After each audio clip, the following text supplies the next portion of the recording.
तरह मक्खन में मक्खी पड़ने से बाहर निकाल कर फेंक दिया जाता है, उसी तरह तुझे अयोध्या से बाहर निकाल दिया जाएगा। अंत में यही हुआ कि महारानी कैकेयी दासी मंथरा के बहकाए में आ गई और बोली, दासी मंथरा तो बता मुझे क्या करना होगा। मैं तेरी बातों को समझ गई और तू जैसा कहेगी वैसा ही करूंगी।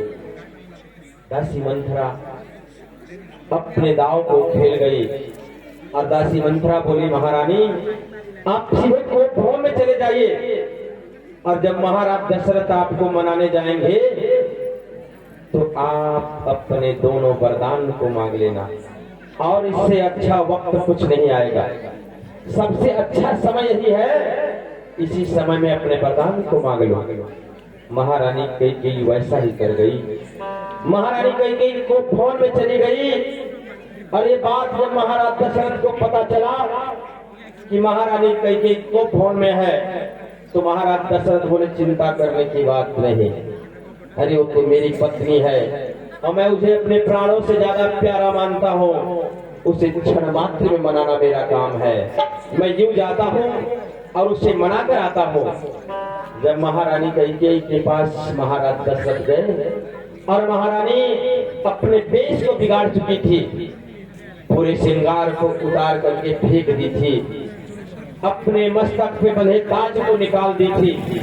महाराज दशरथ जब इस हालात में देखते हैं तो बोलते हैं, महारानी अरे तुझे क्या हुआ है प्राण पिए, ये तुझे शोभा नहीं दे रहा है।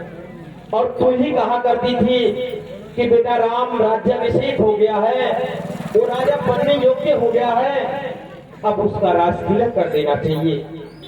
आज वो समय आ गया है कि सुबह होते ही बेटा राम का राज्याभिषेक होने वाला है, परंतु सारी अयोध्या सजाई सजाई जा रही है, तू ऐसे वेश को क्यों बनाई है।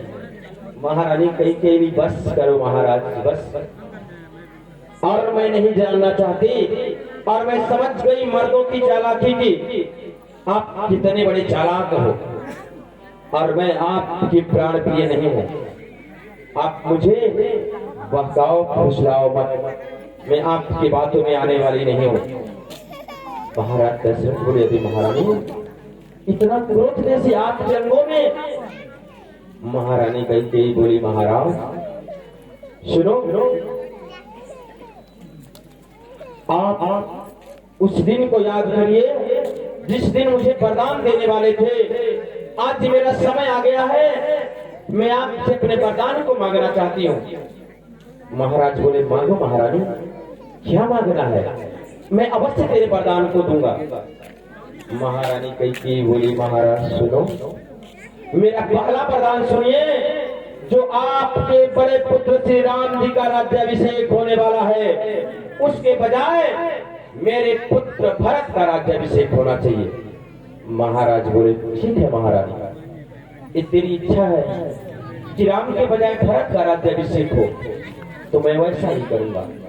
तो फिर मैं तेरे बड़े पुत्र भरत को ही राजा बना दूंगा, उसमें मुझे कोई चिंता करने की बात नहीं। परंतु तेरा दूसरा वरदान क्या है।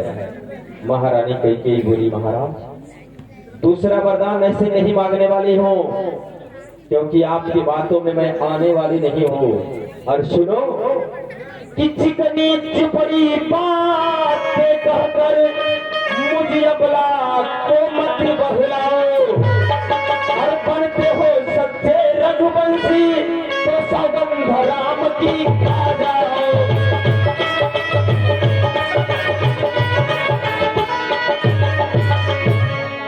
तो फिर आगे क्या हुआ भैया। महारानी कैकेयी का कहना था, महाराज क्या कहना था, आप ऐसे ऐसे बातों में मुझे मत बहलाओ। यदि आप सच्चे रघुवंशी हो तो अपने पुत्र राम की सौगंध को खा जाओ।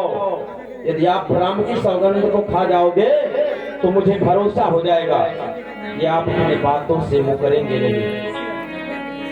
महाराज बोले, महारानी तो कैसी बातें करती है, तुझे तो पता है मैं रघुकुल शिरोमणि हूँ और हम राजाओं का एक कर्तव्य नहीं है कि अपने बातों से मुकर जाए। महाराज बोले, महारानी तुझे पता है कि रघुकुल रीति सदा चली आई, प्राण जाई पर बचन न जाई। हमारा प्राण भले चला जाए पर मेरे वचन कभी मिथ्या नहीं हो सकते हैं। परंतु महारानी बोली, नहीं, आप पहले राम की सौगंध को खाओ। अंत में विवश होकर महाराज दशरथ महारानी कैकेयी की सौगंध को खा जाते हैं। महाराज कैकेयी के कहने के अनुसार पुत्र राम की सौगंध को खा जाते हैं और बोलते हैं, बोलो महारानी तेरा दूसरा वरदान क्या है, उसे मांग ले। महारानी कैकेयी जो दूसरा वरदान तुम्हारी प्यारे वाले सखाओ, वो दूसरा वरदान क्या था? उसकी दूसरे वरदान जो